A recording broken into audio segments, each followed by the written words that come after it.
everything changes in the version 42 update, but hopefully this starter guide will help you understand the basics of the new game and have you utilizing the gem and card system in no time. Before you get started with anything however, all your cards, card packs and components have been transferred into veteran chests. Veteran chests contain 14 cards or gems from the new system. Likewise, all other chests also contain new cards and gems. You want to open all your veteran chests before you do anything so that you have all the new cards and gems.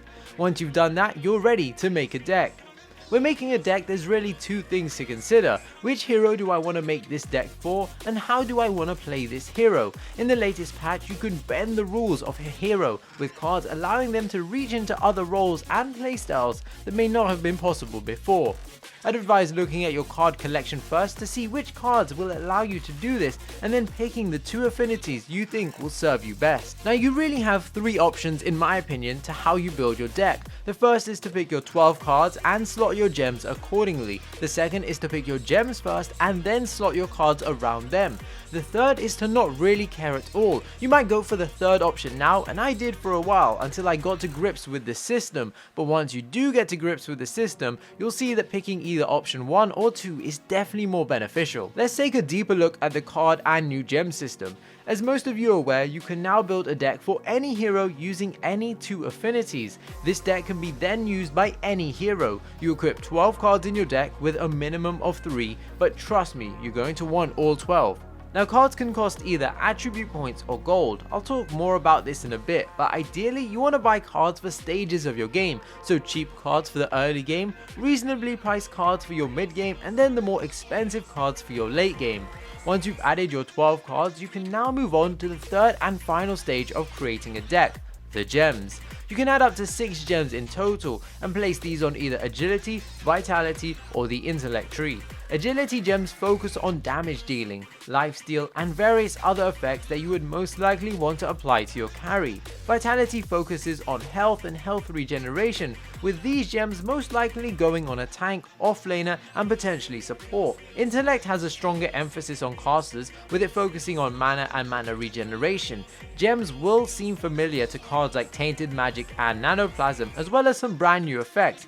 I will have a video out with all the gems and their effects soon. It's important to note that you can mix and match, and what I mean by this is you can buy a level 5 gem in Vitality, but a level 1 gem in Agility, a level 3 gem in Intellect and so on. You can create any combination with these 3 attributes. Hell, you could even put a level 5 gem in all 3 attributes, although I would strongly advise against this. Okay, so you've decided on your gems, now what? Well, you remember the cost on these cards. Those are attribute points. Notice how the symbols correspond to the attribute. Now how do you get attribute points? Well, it's pretty simple. Every 1000 gold you get, you can buy an attribute point. When you reach a milestone on that attribute, you automatically activate the gem if you have one in that slot. When a gem is activated, it will glow and you'll gain the bonus from that gem and whatever that attribute provides, as well as a point to spend on any card you wish.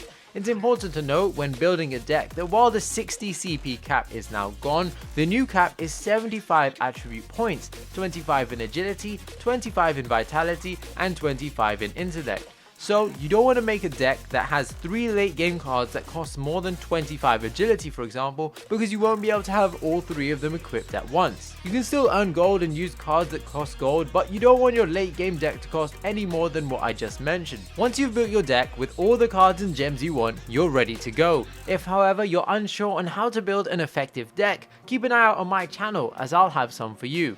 You're in game and you've selected your brand new deck. Now what? Well, it's actually pretty simple. You have 3 attribute points, agility, vitality and intellect that you can spend your first 1000 gold on. Your cards have a corresponding cost, some will cost agility or vitality or intellect, or maybe a combination of both. Ideally, you will have a card in your deck that costs 1 attribute point, so I have this card here that costs 1 agility. I'll spend 1000 gold to buy agility and I now get a point to spend on a card. This is the only card I can afford, so I'll equip it. Now you don't have to buy an attribute point at the start if you don't want to. There are some great early game cards that cost 1000 gold that you might feel better about buying. Remember that you can buy attribute points anywhere on the map, but you have to recall to base to buy cards. As the game progresses and you get more and more gold to spend, you want to be conscious about which cards you're going to need next. You don't want to put all your gold into a single attribute point if the card you want next requires another attribute as well. It can be tricky to remember, but over time you'll get used to it. There are two really big changes to the base mechanics of the game. The first is attack speed. You'll start to notice very early on just how fast everyone starts attacking, especially if you invest points into agility. While early on you might think everyone just hits softly and faster, late game carries especially hit incredibly hard, so taking cards that can prevent this or just being aware could save your life.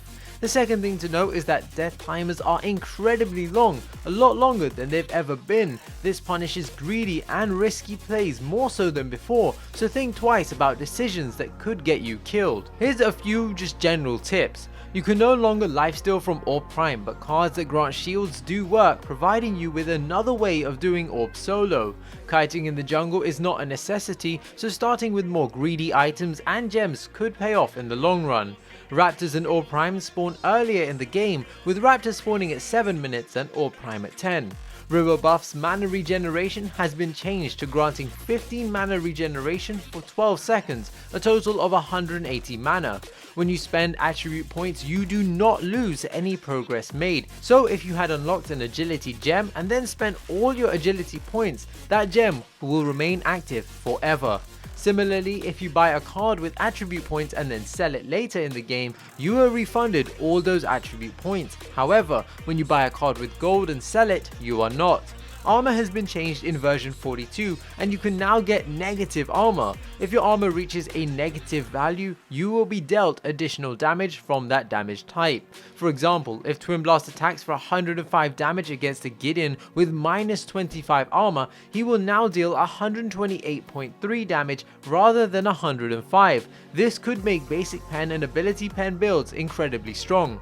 Prime Helix cards have been removed. Instead, you get a 10% damage bonus buff and a 12% minion health buff. Upon completing a milestone on the gem tree, you will receive a bonus. These bonuses are listed here. You do not need to have a gem slotted to receive the bonus. This bonus is just additional.